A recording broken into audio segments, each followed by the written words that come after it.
SOY sama Mas Momogi. Aku sebatang dulu. Lanjut. Pertanyaan saya begini. Dulu guru saya pernah bercerita bahwa awal mulanya adanya Kristen Protestan itu gara-gara di Eropa itu sempat terjadi kerusuhan. Betul. Yang mana seorang wanita itu derajatnya di dalam agama Kristen itu seakan-akan sangat direndahkan. Sehingga banyak para wanita itu membeludak ingin menjadi seperti seorang laki-laki. Akhirnya muncullah kemudian Kristen Protestan, yang itu dampaknya membawa liberalisasi ke Indonesia. Itu kira-kira gimana? Apakah sebenarnya benar? Bang, kalau kita lihat dari fakta sejarah ya, fakta historisnya, yang saya baca itu dulu itu memang Katolik, Protestan itu tidak ada.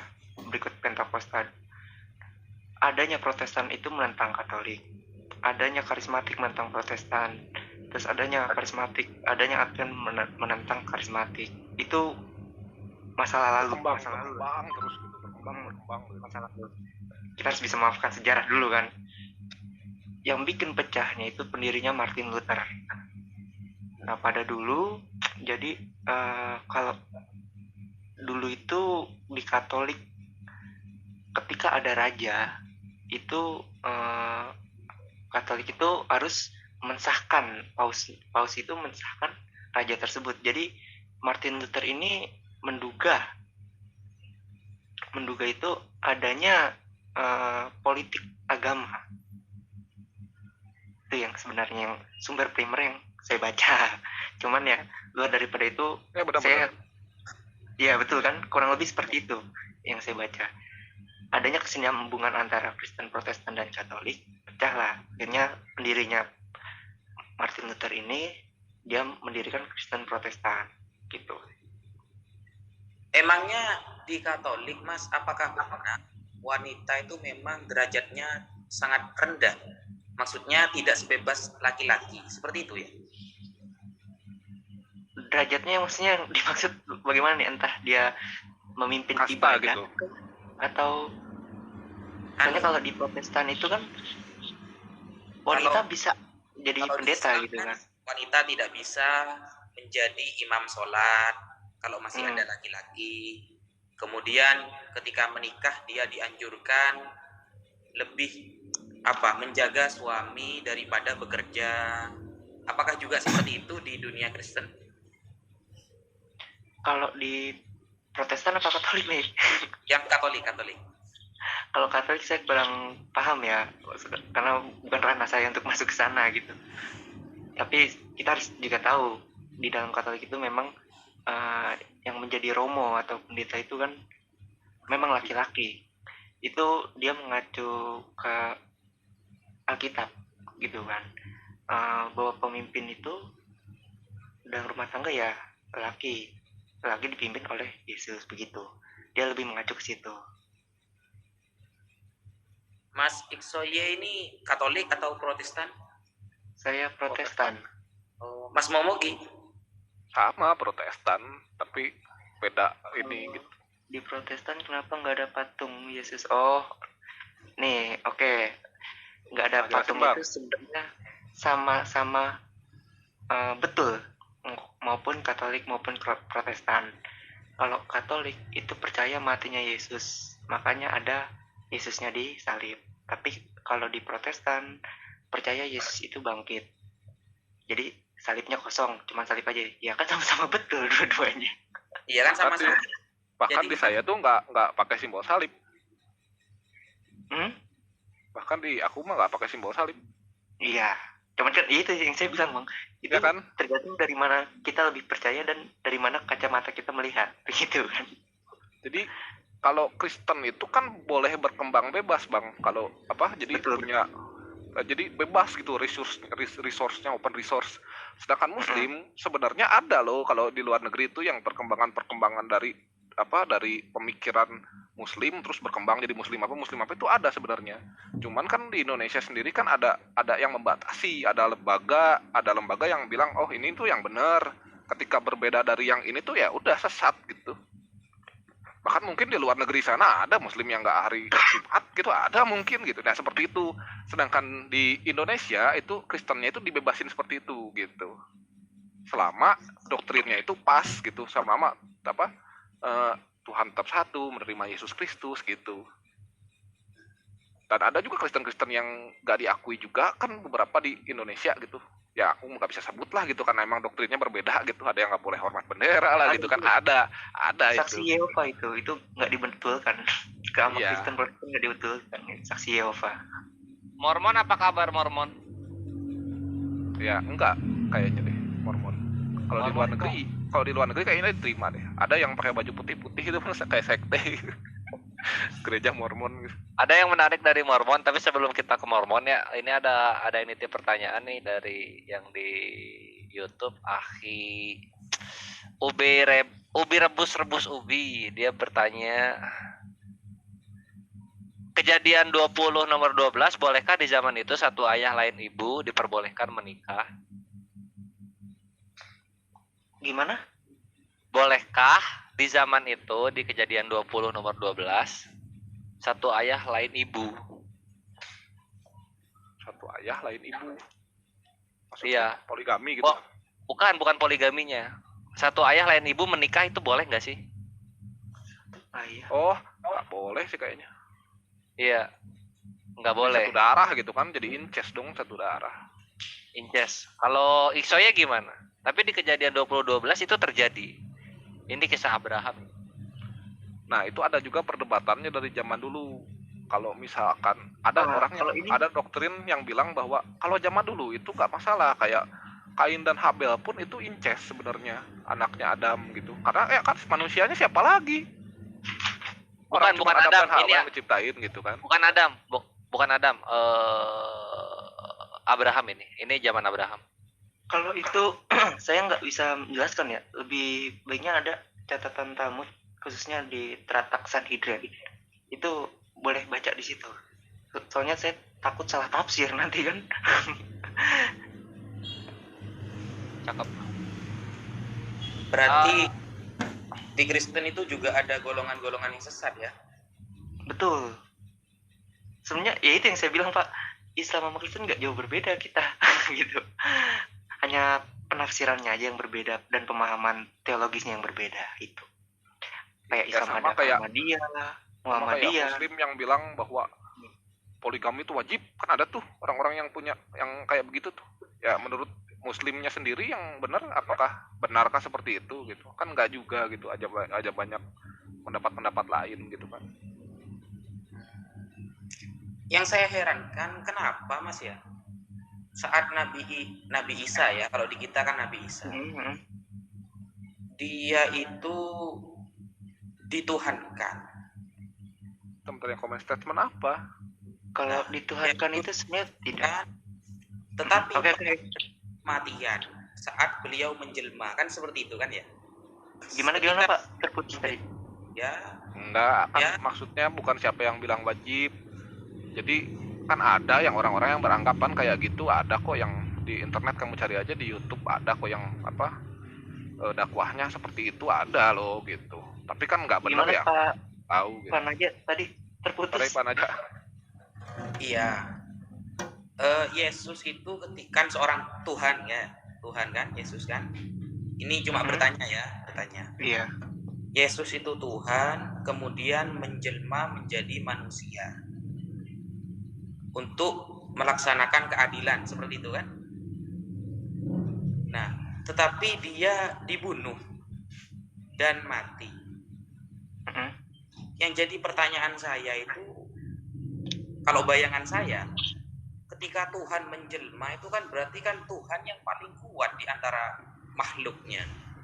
Iya. Kenapa kok bisa dibunuh makhluknya gitu loh?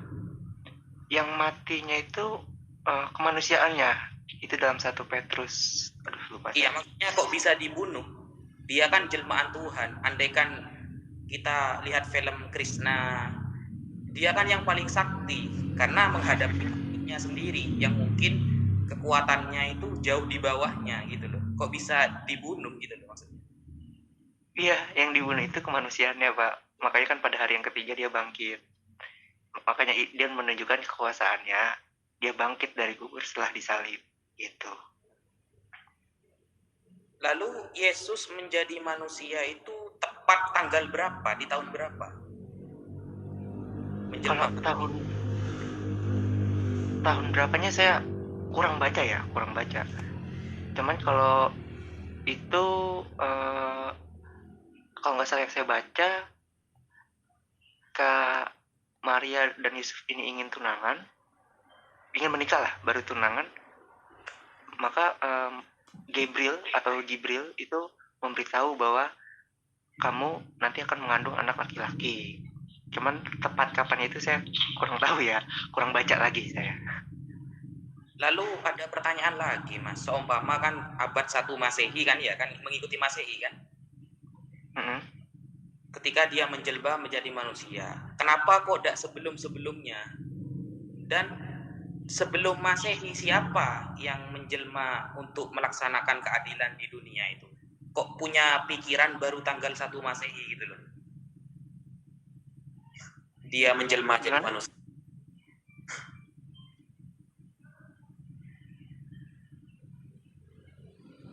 Paham? Halo? Nah, Yesus itu kan menjelma menjadi manusia di tanggal 1 Masehi kan pastinya. Nah, 1 Masehi. Terus kenapa kok baru 1 Masehi? Kok belum sebelum-sebelumnya?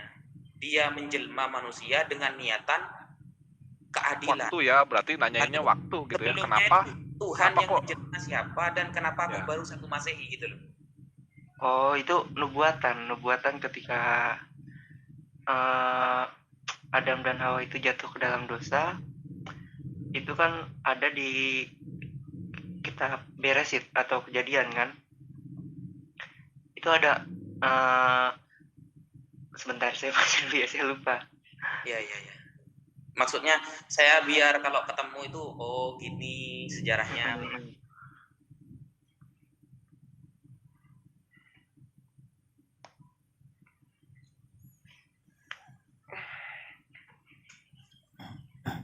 Saya juga heran kenapa di tahun 1 Masehi dia menjelma manusia. Kenapa kok gak sebelum-sebelumnya gitu?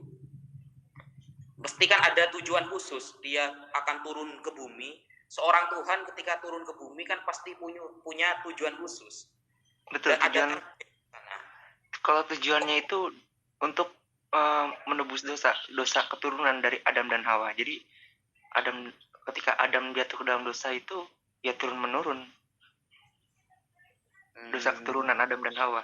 Jadi ibaratnya lu udah dosa nih sama gua, kasarnya gitu kan. Lu udah dosa, udah ngelanggar perintah gua nih. Terus lu nggak bisa ngampunin, gimana sih?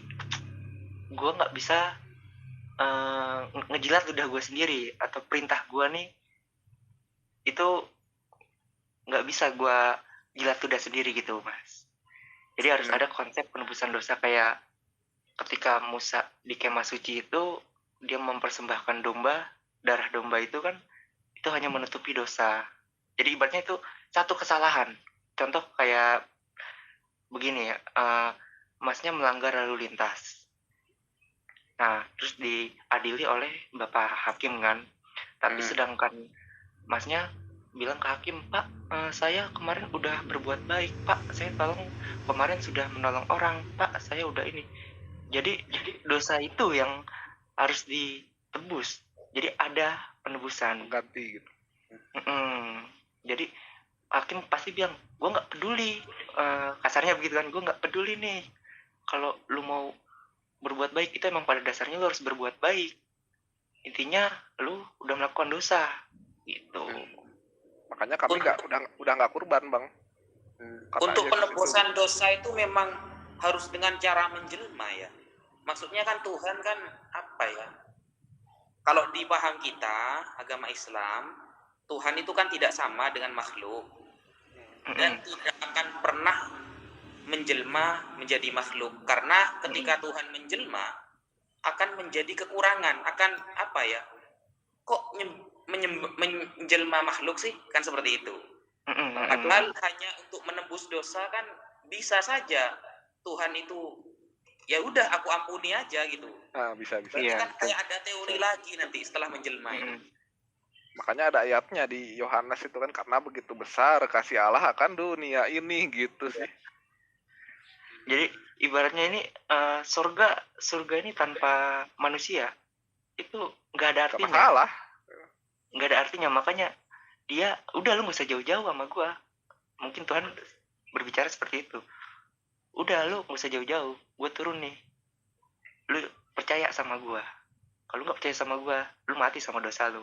Dan itu saya bicara bukan asumsi, maksudnya berdasarkan ada kitabnya gitu kan. Ya, Dulu sih penjelasannya Ya, dari Yohanes 8 ayat 24 itu kan sampai Yesus berkata, kalau lu nggak percaya sama gua, lu bakal mati sama dosa lu. Itu. ini apa yang dikatakan Yesus mengenai kematiannya atau apa darahnya bisa menghapus dosa atau kematiannya bisa menebus dosa, itu memang adalah keimanan dari Yahudi. Ketika orang-orang soleh mati, ini bisa menebus dosa. Contoh kematian Maryam dan Aharon itu bisa menebus dosa. Itu ada di Mu'et-Katan 28a nomor 10 kalau nggak salah ya. Ini dijelaskan oleh Rabi Yahudi. Posisinya adalah orang-orang yang non Yahudi. Secara perspektif Yahudi gue menjelaskannya ya. Orang-orang yang non Yahudi menyangka bahwa wah ini adalah sebuah kemahaan Tuhan gitu. Tuhan nih karena kematiannya bisa menebus dosa. Padahal Yahudi nggak kesana gitu, karena kematian Aharon itu Harun, kematian Harun dan Maryam nggak menjadikan mereka Tuhan gitu, walaupun ini bisa menebus dosa. Jadi persis sama seperti apa yang ada di dalam Islam, banyak aktivitas dan perbuatan yang bisa menebus dosa. Contohnya kematian orang, berpuasa itu untuk Yahudi menebus dosa. Terus korban pun itu menebus dosa. Imamat 4 itu satu perikop itu menebus dosa semua. Yang menarik adalah begini. Ada kutipan yang salah di dalam Perjanjian Baru, gua entah ini memang Yesusnya atau penulisnya, yang dimana mengatakan kayaknya Yohanes deh yang salah. Yohanes 1 nomor 29, di situ ada salah. Anak domba Allah menebus dosa. Secara keimanan Yahudi, domba tidak dipakai untuk menebus dosa. Tidak pernah digunakan untuk korban korban hatat atau korban penebusan dosa. Itu nggak pernah dipakai. Yang dipakai adalah selalu kambing. Itu bisa dilihat di Imamat 4-5. Dan domba itu hanyalah korban hak olah atau sebuah korban untuk wangi-wangian yang harumnya korban wangi-wangian yang harumnya menyenangkan bagi Tuhan. Tujuannya itu. Kalau penebusan dosa itu domba untuk itu kambing itu untuk perorangan, lembu jantan untuk satu bangsa. Kalau misalnya satu dunia harusnya T-Rex gitu. Harusnya T-Rex kalau misalnya mau menebus satu dunia gitu, karena yang sebangsa itu ya lembu jantan. Kalau lembu itu di kita sapi itu sapi jantan. Nah itu untuk bangsa Israel, misalnya bangsa Israel imamnya berdosa, nah penebusannya pakai lembu gitu kan. Itu kan terjadi di korban hatat atau korban Yom Kippur. Nah kalau misalnya korbannya pakai kambing, maka itu pengobatannya adalah untuk para tetua-tetua adat, ketua suku Yehuda, Efraim, Manase, atau 9 lainnya, Lewi. Nah kalau misalnya untuk rakyat jelata seperti kita, misalnya kalau kita Yahudi, itu menggunakan kambing betina begitu. Nggak mampu kambing betina, pakai tepung, burung. Nggak mampu pakai burung, pakai tepung gitu. Nah jadi itulah ada mispersepsi di sini. Dan gue cari-cari di dalam literasi Yahudi pun anak domba ini ya nggak ada. Anak domba itu ya itu ya kalau nggak korban haolah ya korban Pesak atau Paskah di kalian itu. Apa itu korban Paskah? Ya Paskah adalah untuk mengenang di mana Tuhan menyelamatkan Israel dari penjajahan Mesir gitu. kami nggak kalau aku nggak Paskah. Nggak Paskah. Kan itu kan untuk orang, maksudnya Israel gitu, bangsa Israel, sedangkan kita kan bukan orang Israel gitu. Itu dia gitu, itu dia. Mungkin nggak tahu ya kalau misalkan perspektif dari Protestan Bang Ikso gitu ya respect gitu, melakukan juga nggak masalah gitu.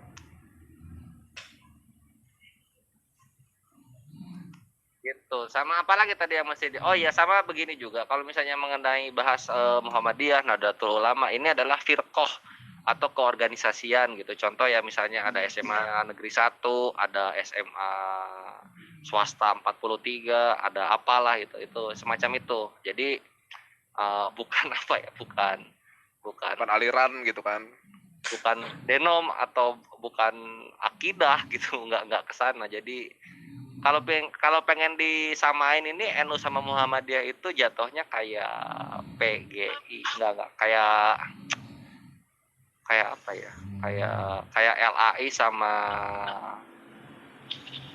FAYH, nah kayak gitu tuh. Jadi lembaga-lembaga kayak gitu. Tapi kalau Ahmadiyah sama NU itu bedanya apa tuh, Bang? Kalau Ahmadiyah. Oh, kalau Ahmadiyah, nah ini mungkin akhirnya aja nih tahu. Aku kalau secara Ahmadiyah ini dia itu percayanya Nabi Isa udah turun. Nah, itu gimana tuh? Bukan Islamnya di mananya tuh, akhirnya aja. Iya, saya punya teman ada Ahmadiyah juga, makanya kok beda sama muslim-muslim yang lain nih. Tapi itu Islam kata dia gitu. Makanya kita bingung, perlu tahu di dalam dunia Islam itu ada istilahnya organisasi, ada perbedaan akidah. Itu tidak sama. Kalau Muhammadiyah sama Nahdlatul Ulama itu organisasi. Kalau Ahmadiyah itu sudah mulai menabrak akidah orang Islam. Kita sebagai orang Islam meyakini bahwa Nabi Muhammad adalah Nabi yang terakhir. Hadisnya banyak, di ayat Quran juga ada keterangannya. Ahmadiyah, Mirza Ghulam Ahmad, dia mengaku bahwa menjadi nabi setelah turunnya Nabi Muhammad itu tidak bisa karena menyalahi Al-Quran. Kalau sudah Al-Quran yang disalahi, maka dia bukan Islam, tetapi berkedok Islam. Oh, jadi dia hanya covernya aja Islam, tapi doktrinnya covernya berbeda saja. Islam apapun yang menabrak pemahaman Al-Quran dan hadis, maka tidak bisa disebut dengan Islam. Ketika yang ditabrak adalah teori akidah, karena dalam akidah kita tidak akan pernah bertoleransi. Betul. Paling yang bisa berbeda itu fikihnya itu kali ya, Bang ya. Nah, kalau fikih itu sama memakai dalil Al-Quran dan hadis, cuma cara paham dan keadaannya tidak sama waktu itu. Oh, jadi itu ya kesesatan Ahmadiyah itu adalah Mirza Ghulam Ahmad ini nabi, dicap nabi gitu ya. Dia sampai mengarang kitab dan mengaku di depan umatnya dia diangkat menjadi nabi oleh malaikat Jibril yang nomor 26. Kalau itu benar, saya kan bisa daftar nomor 30. Terakhir Bang Raja. Kok bisa ada pengikutnya ya? Kan udah jelas-jelas hataman nabiin, Nabi orang Muhammad. Yang menyembah ubur-ubur aja ada pengikutnya, Bang. Bukan, maksudnya ini di dalam Islam sendiri gitu kan udah jelas ayatnya gitu, Nabi Muhammad tapi penutup gitu. Loh, kok ada nabi lagi? Terus dipercayai. Ini berarti brainwashingnya ini sakti mandraguna berarti ini. Brainwashnya ini. Rasulullah, ya, Nabi Muhammad dulu pernah bersabda ketika masih hidup bahwa akan ada 30 orang yang akan menjadi nabi, yang mengaku menjadi nabi setelahku. Banyak juga ya. Ya, ada 30. Sekarang udah ada berapa? Akan ada pengikutnya. Waduh. Jadi pengikut Mirza Ghulam Ahmad itu rata-rata dari orang Yahudi. Rata-rata 99% orang-orang Yahudi. Seperti Yahudi itu. India. Ya. Oh. Yang Kribo itu bukan? Keriting. Tai Baba itu mah beda. Oh, Asy Alibaba itu. Oh, itu Alibaba beda ya? Ya itu ngaku Tuhan itu, nggak nanggung itu kalau nabi, dia langsung Tuhan. Iya, dia kalau di foto di radius